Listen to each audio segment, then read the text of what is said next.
Hello and welcome to another episode of the Politicologist. This is the Politicologist here at the moment, and we're going to be going over a poll from earlier this month, going over some of the data from it and looking at a very interesting topic, which will be a very unknown variable this election, which is voter enthusiasm and voter turnout for both Donald Trump and Joe Biden.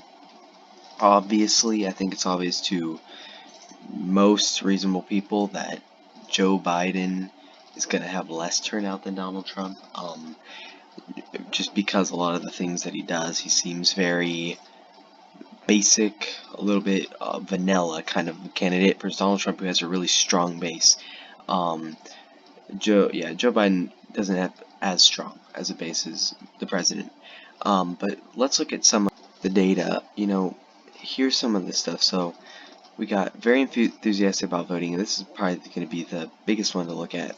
So we got 57% Democrat, 71% of Republicans.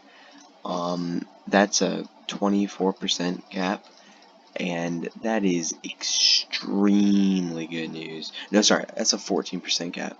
14% gap. That's a really good news for the Republican Party. This gives a huge advantage to the president, being able to have this much. I ran some regression analysis on this, including it in forecasts that I've been designing, and pretty good. So I might end up launching a website one day or something like that. But based on the forecast, which includes voter enthusiasm, polling, etc., voter enthusiasm is a pretty good indicator, and this is good for President Trump. But if I still run it in, Joe Biden still wins the election. It's still very close, but Joe Biden wins the election.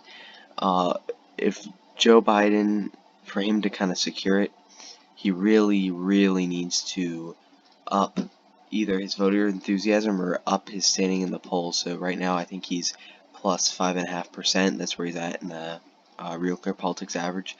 And if Trump wants to win, he needs to.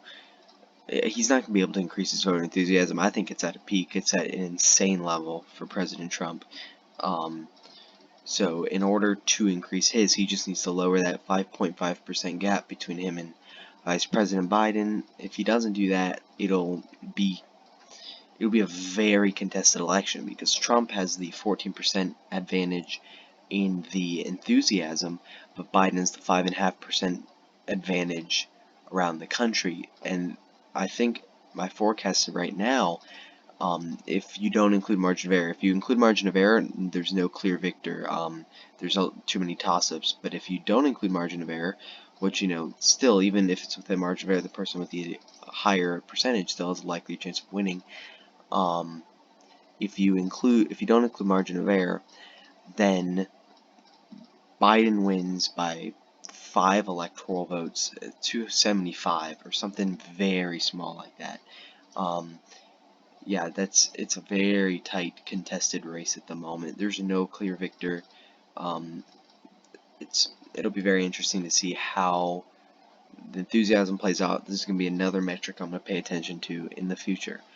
Thanks for watching. Please like and subscribe, and watch out for the next upload.